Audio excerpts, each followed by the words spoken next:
Harvest season in Iraq is in full swing. As part of the government's grain purchasing program to encourage cultivation, farmers are entitled to sell their produce to state-run silos at a preferential rate. But they face many obstacles. There is congestion at the silo because of the lab, and the lab results say that some of the products have flaws and cannot pass. Some farmers waited for 10 to 12 days outside the silo doors, and this has caused a lot of frustration among the farmers in this area. At the heart of these delays lies an entrenched system of corruption. Farmers, traders and government officials told Al Jazeera, "We investigated these allegations." Watched by security and government officials, we gained access to the Rusafa silo and its laboratory. This is where the decision is made on how much money each harvest will fetch. Farmers earn up to $460 per ton for the highest grade of wheat, but they're left empty-handed if their grains don't meet minimum quality standards. This particular harvest was rejected because the lab found lentils inside the sample. The rate of acceptance is very good, but we've found some quantities that contain lentils. These statements have startled many, as no lentils are cultivated in the area. Farmers say reports of impurities aim to extort bribes of up to $1,600 per truck. To add further pressure, farmers are left to wait for days, sometimes weeks, outside the silo. Tired of waiting, this small-scale farmer decided to sell his hard-earned harvest to private traders for as little as half the silo price. The silo says there are flaws, or they'll tell you to come back later, so you keep coming back. It's expensive for you, it'll cost a lot. If you sell it here at the wholesale market, it's better than selling at the silo. So what do the traders do with the wheat? This wholesaler openly admitted to selling to the silo, which is supposed to deal only with farmers, not traders. Those who pay will be received, and most of them are traders. This is the truth. It's all about money. If you give money, your product will pass. If not, it will get rejected.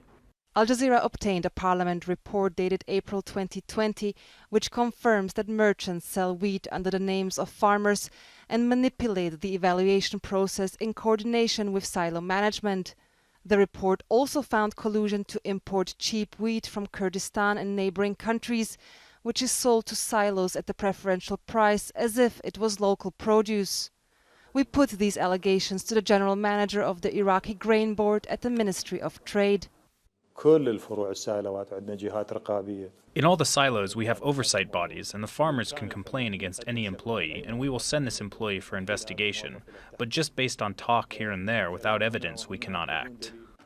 Iraq is in dire need to develop non-oil sectors of its economy, such as agriculture, and to increase its food self-sufficiency as the country battles the coronavirus pandemic and the fiscal crisis.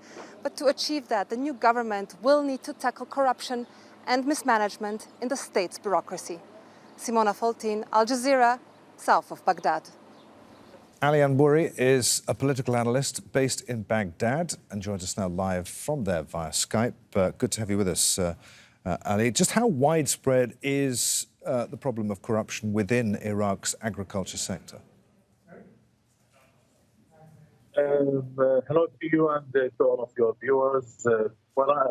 Corruption in Iraq is almost a trademark. It's not only in the agricultural sector, it's everywhere, and it's crippling the Iraqi economy, unfortunately.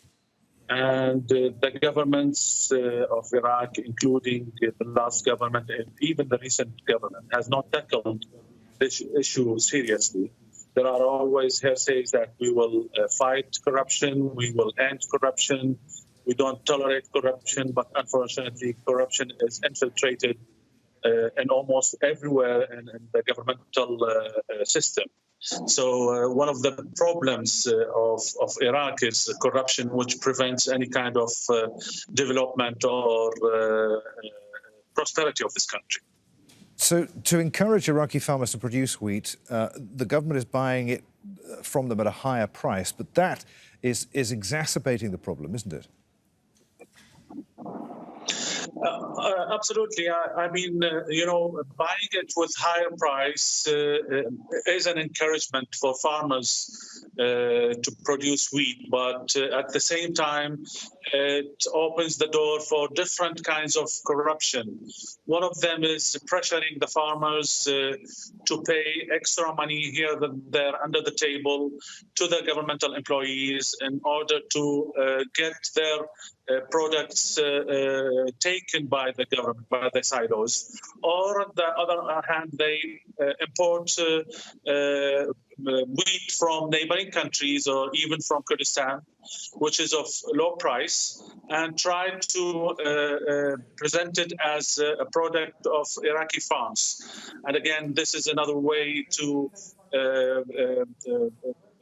affect the Iraqi food security. So this is a bigger problem, and it needs to be tackled top bottom. And is that, as we saw in Simona's report just a few moments ago about the consignment of wheat there that had lentils in it, is that how a shipment would be tainted with lentils? It's the fact that it's come from perhaps even outside the country and it's being passed off as Iraqi. This and there are other things which you might analyze the situation. Probably the farmers themselves, they add the lent in order to put more weight into the products.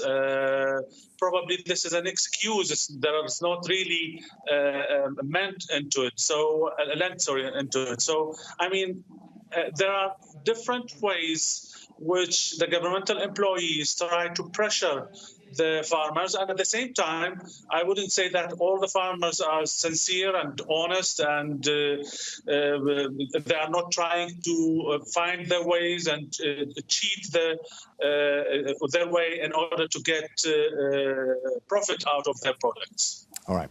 Good to talk to you. So many thanks indeed. Ali Anbouri there in Baghdad.